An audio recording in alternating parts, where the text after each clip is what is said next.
रोम रोम भाइयों। રામ રામ, જય વાકોલ બધાને।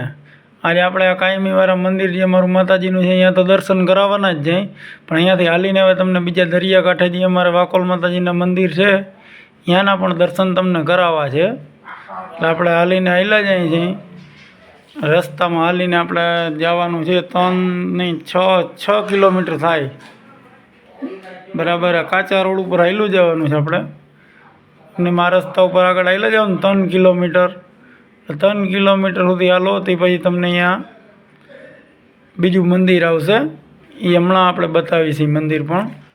હવે આગળ આપણે જો આ બીજા મંદિરનો ગેટ આવી ગયો છે, સિંહરિયાવાળી વાકોલ માતાજી નામ દિયો એટલે તમને બેડમાં ગમે એને પૂછો ને તો દેખાડે તમને। હવે એ મંદિરે આપણે પહોંચી ગયા છે। જો આ મંદિર આ રીતનું છે, આ બધા જો દાયરો જમાવીને બેઠા છે, રવિવાર છે આજે। હવે આ મંદિરે આપણે દર્શન કરશું। આ મંદિરના દર્શન કર્યા પછી આપણે બીજું મંદિર છે એક વાકોલ માતાજીનું, ત્યાં પણ જાશું। એટલે આગળ તમે વિડીયોમાં બન્યા રહેજો જોવાનું હોય તો। આ માતાજીના દર્શન કરી લીધા આપણે, વાકોલ માતાજીનું જ મંદિર છે આ પણ। અહીંયાથી આપણે દર્શન કરીને જો આ રસ્તામાં જે ઢાર દેખાણો એ ઢાર ઉતરી પાછળની સાઈડમાં, એટલે આખો દરિયાનો વિસ્તાર ચાલુ થઈ જાય એ બાજુ। એટલે એ દરિયાના સાઈડમાંથી સામે જો રિલાયન્સ કંપનીનું બધું દેખાય છે। હવે આ રસ્તામાં આપણે આગળ આવેલા જાય એટલે આમાં પણ ઓછામાં ઓછા 3 કિલોમીટર હાલવું પડશે। 3 કિલોમીટર હાલીએ આ દરિયાનો કાંઠો ને કાંઠો જ આવશે। બહુ આમ મેન દરિયો નથી, પણ આમ દરિયાનો કાંઠો જ, ખાડી કહેવાય અમારા દરિયાની। પૂનમ ને અમાસ કે હોય ને તો આ દરિયામાં આપણે હાલીએ છીએ, અહીંયા પણ પાણી જ ભર્યું હોય। મોટા દિવસોમાં વીરનો ટાઈમ હોય, જ્યાં 2 વાગે 3 વાગ્યાનો ટાઈમ હોય ત્યારે જ આ રસ્તામાં બધે પાણી ભર્યું હોય, પછી પાણી ઉતરી જાય। બાકી જો હવે છે ને એમાં સામે હજી પાણી દેખાશે ને એટલે સુધી તો પાણી ભરેલું જ હોય, ગમે ત્યાં 24 કલાક ત્યાં સુધી પાણી હોય। એ પાણી અહીંયાથી આગળ આવે ને એ વીરના ટાઈમે જ આવે। એટલે આપણે હવે આમાં હાલ્યા જાય એ રસ્તા પર જોઈ લે, આ પાણી આ બધું દેખાય ને એ બધે પાણી જ ભર્યું હોય।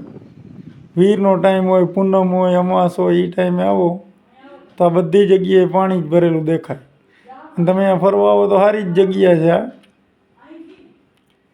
જે સામે જેટી દેખાય છે રિલાયન્સ,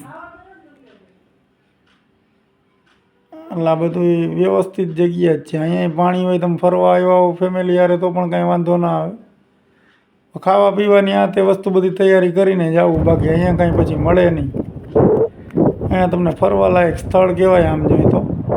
આવી જગ્યાએ ફરવા માટે માણસ દૂર દૂરથી જતા હોય, અને આપણે જામનગરની બાજુમાં જ છે। આ બધી જગ્યાએ પાણી ભરેલું જ હોય, વીરનો ટાઈમ હોય ને એટલે ત્યારે તમે 2-4 કલાક અહીંયા આવ્યો તો તમને મજા આવે। ત્યાં રેતી વેતી બધું દેખાય, બધું પાણી આવી ગયું અહીંયા સુધી।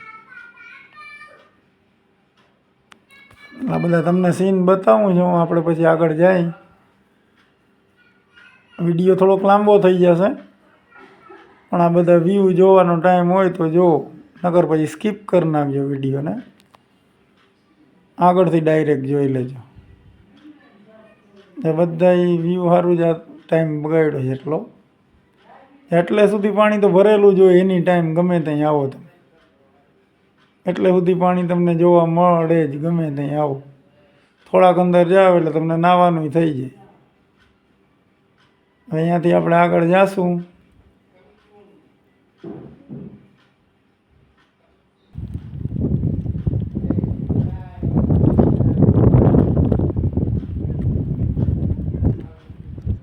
પાણી ભરેલું જ દેખાય છે ને સામે, બધું જ પાણી અહીંયા સુધી તો આવી જ જાય। તમે એટલામાં ફરો ગમે ત્યાં આવીને 1-2 કલાક, ટાઈમ કેમ નીકળી જાય એ તમને ખબર ના પડે। બહુ સારી જગ્યા છે ફરવા માટે। અહીંયા બીજું કંઈક મંદિર છે, એ મંદિરની બાજુમાંથી આપણે નીકળી જશું। પછી આમનામ દરિયાના કાંઠે ને કાંઠે જ ચાલવાનું છે 3 કિલોમીટર।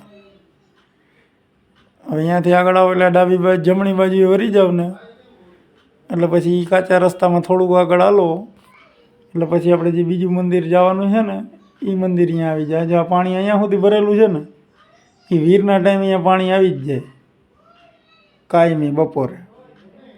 હવે આ મંદિર આગળ આપણે હાલ્યા જશું. આ મંદિરનું નામ છે કંડીવારી વાકોલ માતાજી.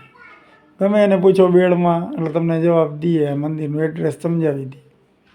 બસ જો હવે આપણે આ મંદિરે પહોંચી જ ગયા છે.